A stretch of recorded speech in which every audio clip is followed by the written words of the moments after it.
minute now. My ship is coming in. I'll keep checking the horizon,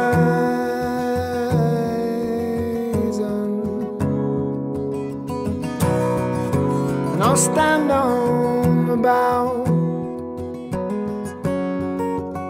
and feel the waves come crashing down, down, down on me. And you say, be still, my love. Open up your heart, let the light shine in. Don't you understand? I already have a plan. I'm waiting for my real life to begin.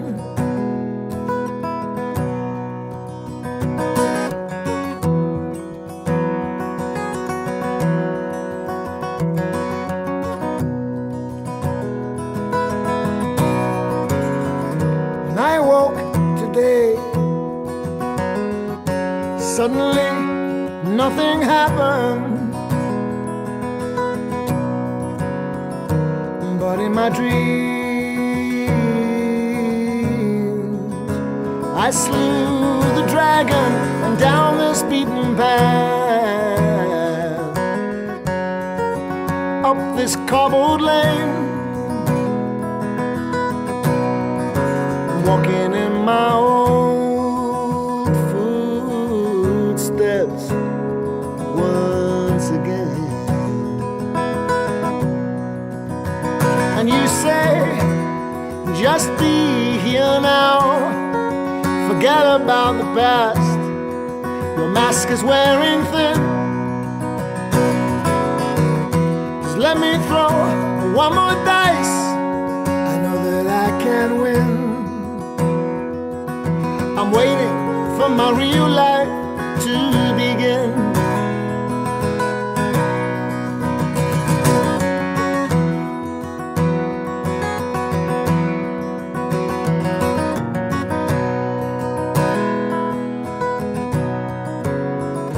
Any minute now, my ship is coming in. I'll keep checking the horizon,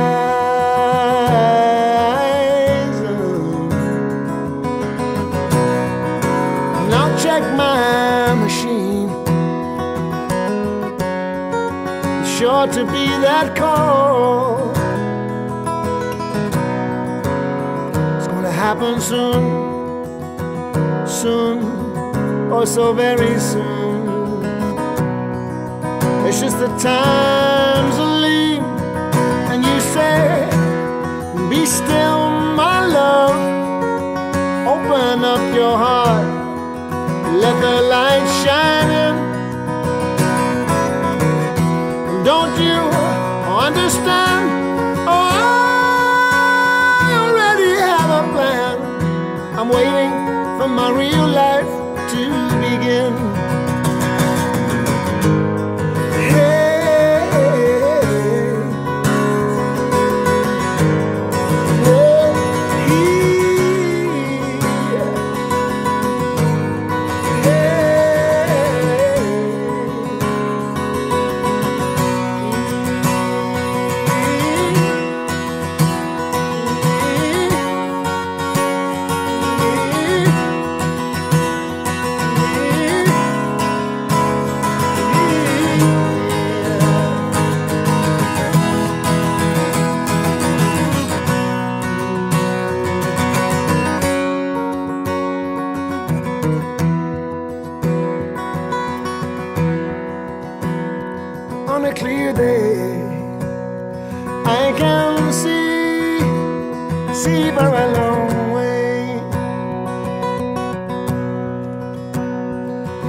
Gracious and loving God, we thank you for being with us in our lives.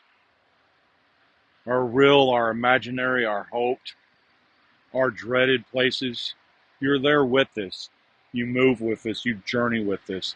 Thank you for the presence that you have with us. Today, as we go through this conversation, as we are waiting for our real lives to begin, we just thank you for being there. Thank you. In your Son's precious and loving name I pray. Amen. The artist in this song, Colin Hay, the song that you heard quite possibly might be my favorite song. A song that I listen to quite frequently, full of the hopes and the dreams and the opportunities that uh, exist in it.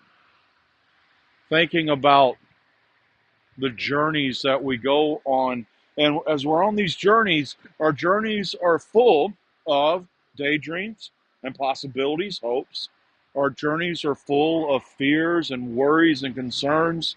And our journeys are full of new beginnings and sometimes immediate conclusions that spark new beginnings.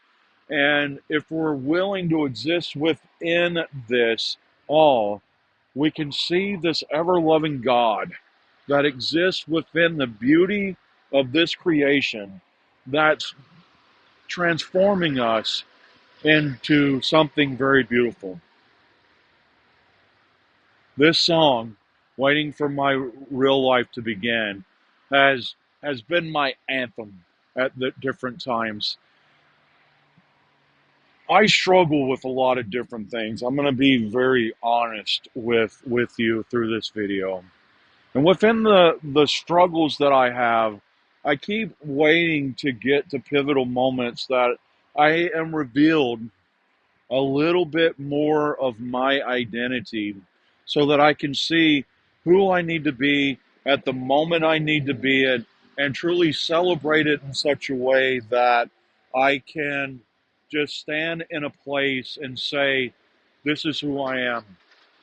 Now, as I try to work into my identity, there's so many moments that I have looked forward to my real life beginning and becoming who that I am. I forget sometimes who I am is preparing me for who I will be. And we'll hash that statement out a little bit. Who I am is preparing me for who I will be.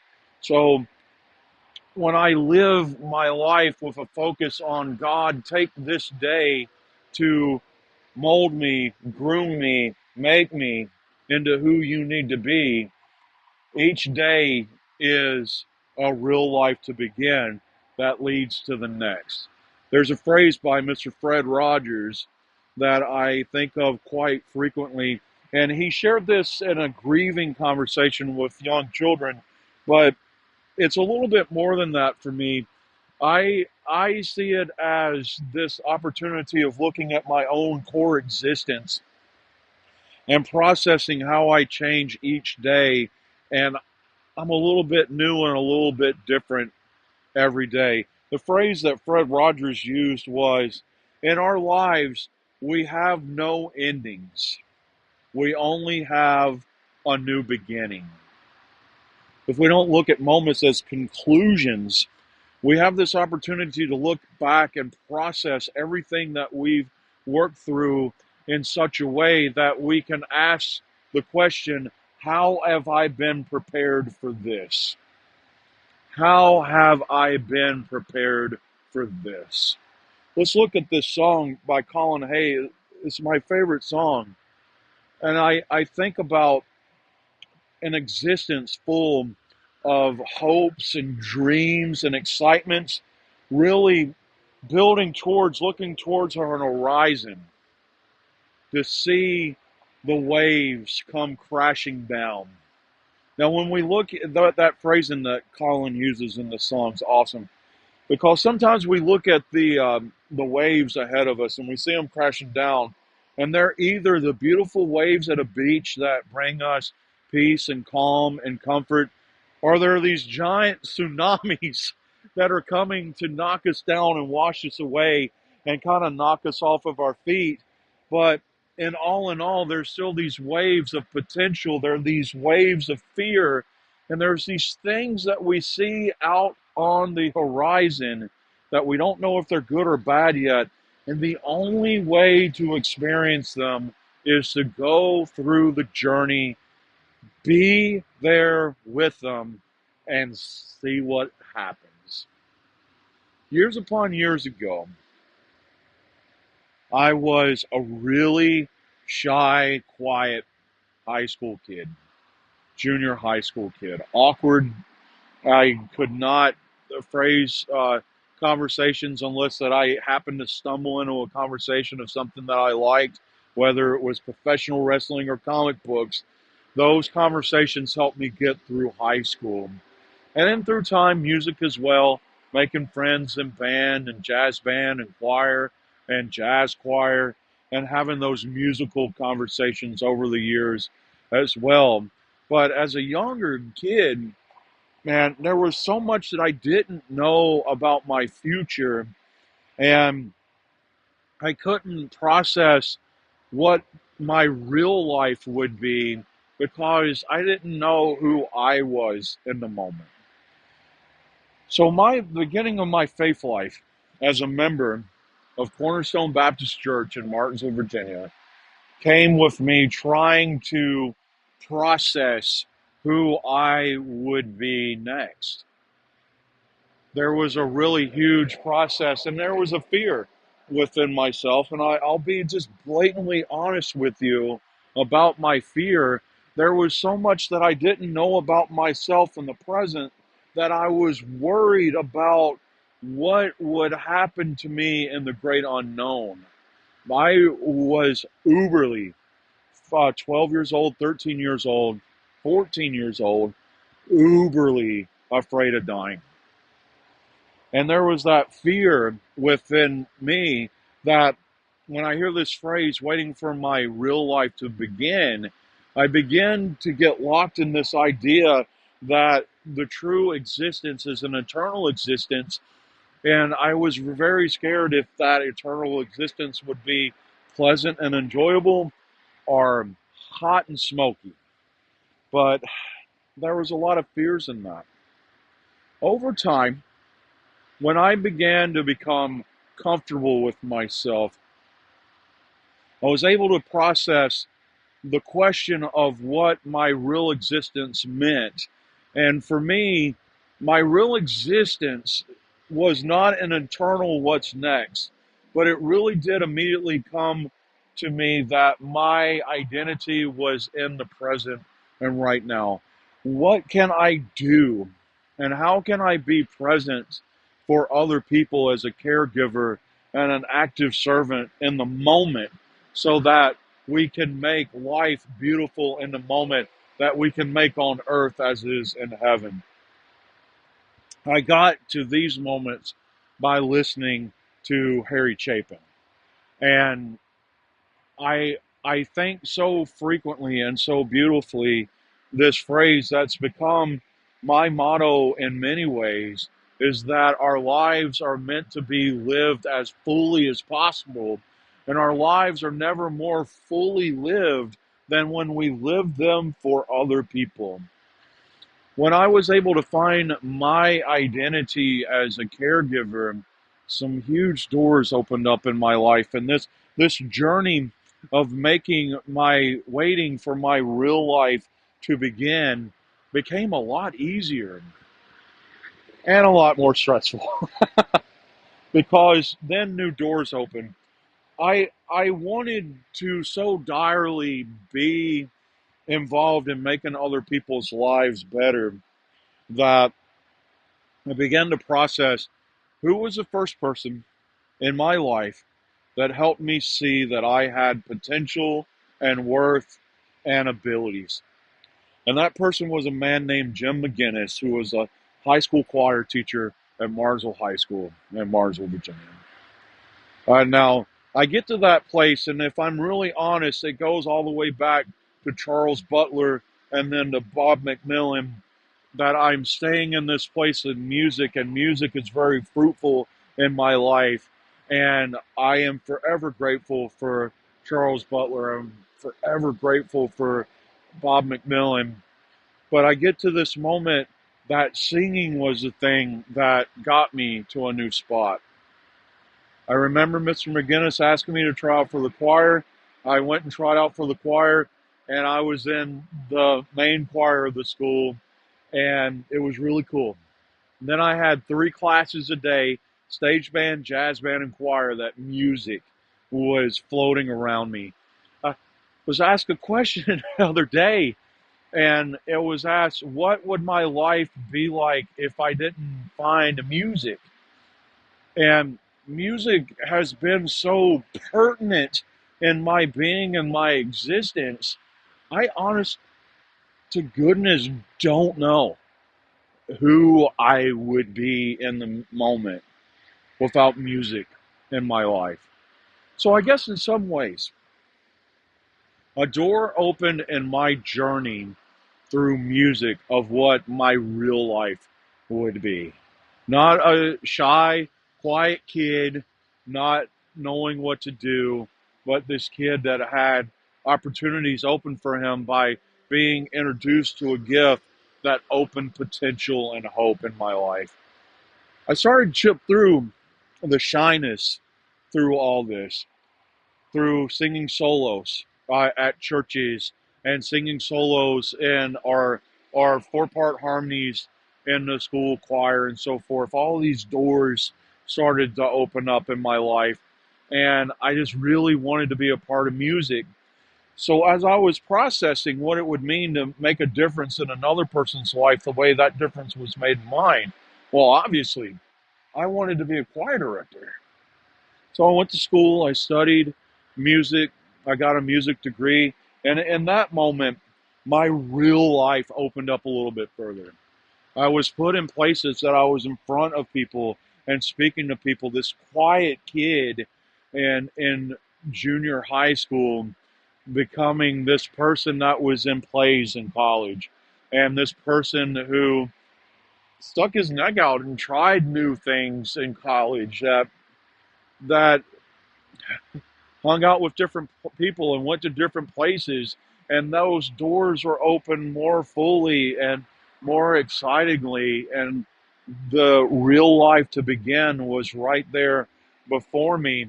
And it began to look a little bit like how music would help me in other areas. One of the things I always had was my faith, but my faith would transform in this real life to begin moment too, because when my faith life started, it was about this assurance of eternity. But when my faith life shifted into this Harry Chapin quote that our lives are meant to be used fully, and our lives are never more fully used than when we use our lives to care for other people, it it shifted even my faith focus, not into Pasquale's wager of thinking that I'll have assurance of heaven as long as I'm a good little boy, but it became this active moment that I lived with every day, and not just waiting for my new life to begin in a future context, but living within the moment and serving within the moment. Within doing that, some doors opened for me, and I began to find my voice by sharing my voice with other people. I'm this 18-year-old kid that goes to Lone Oak Baptist Church in Axton, Virginia, and I start doing youth ministry at that year, just being a youth helper in that time. I go on to Midway Baptist Church, and I'm sort of this summer youth intern. And then all the way through this, I'm a part of the Baptist Student Union at my college, and I'm beginning to develop this voice that is preparing me for the real life to come. And then I break out of college, I have my music degree, and I have this passion of sharing Christ in these settings, especially with young people. And I end up looking for jobs at different churches, and then I'm calling to become a music director somewhere, but the last phone number on the list and the last person to answer the phone was the First United Methodist Church of Bristol, Tennessee that wanted a youth director. So that new life kind of stretches a little bit further. And I find myself working with kids, and through that, every once in a while preaching, every once in a while having this youth weekend service with all the kids involved in every aspect. And we have this moment that I'm really starting to find my place in this ministry and finding my place in the active moment as a servant leader. And it definitely pulls completely away from Pasquale's wager of the assurance of eternity. And it becomes this focus on what it means to be a loving servant in the moment. And at that moment, my real life starts to begin. I go through all these journeys and I start to have conversations, and I start to have conversations with friends that I probably would have never had conversations with when my attention was focused on the internal. I not wanting to be in conversations that I would get in trouble, not wanting to be in places where I would be found harmed in the sight of the Lord. So I limited myself from different places and different people.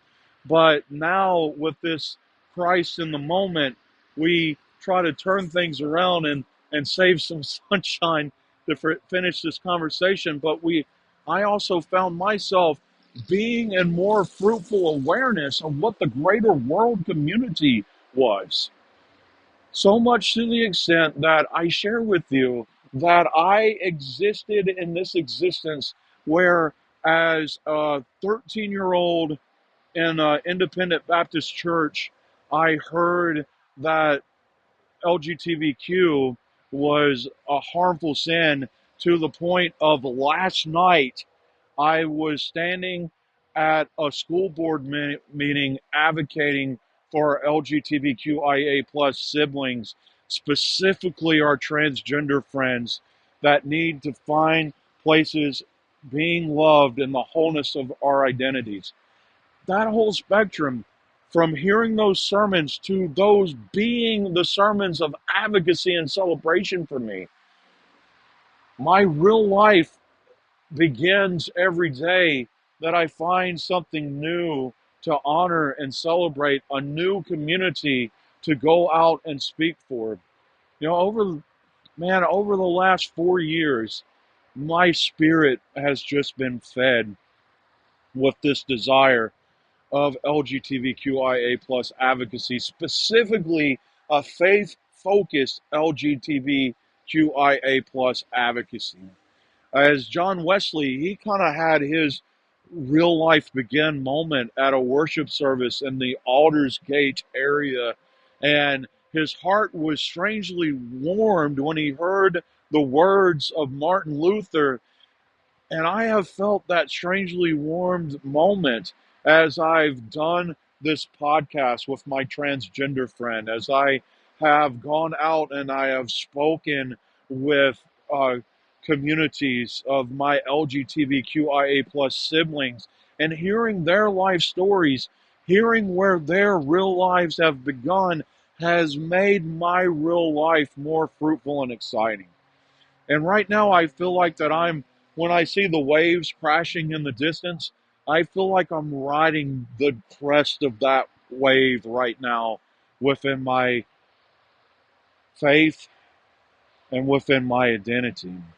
But it comes through this whole willingness of being on this journey, of realizing that our real lives don't begin with a conclusion, but our real lives begin daily, and they are added to daily, and they're made more fruitful daily as we allow ourselves to be in fruitful conversation with beautiful, beautiful, beautiful friends that have been neglected and pushed aside by so many others. I want you to process your journeys. And I just went through a portion of my life journey. I am 50 years old. I'll be 50 years old in March of 2025. And I hope I still got about 40 years left to go, but I am well over half of my life. But even well over half of my life, I still got a long ways to go.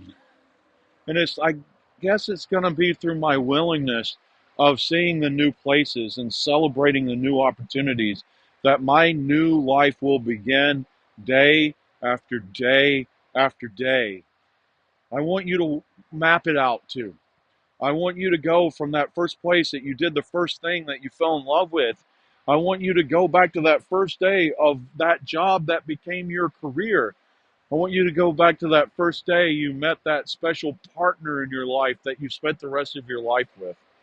I want you to think about the first day that you were able to say out loud your true identity. I want you to think about all those places and see how your new life has begun every day.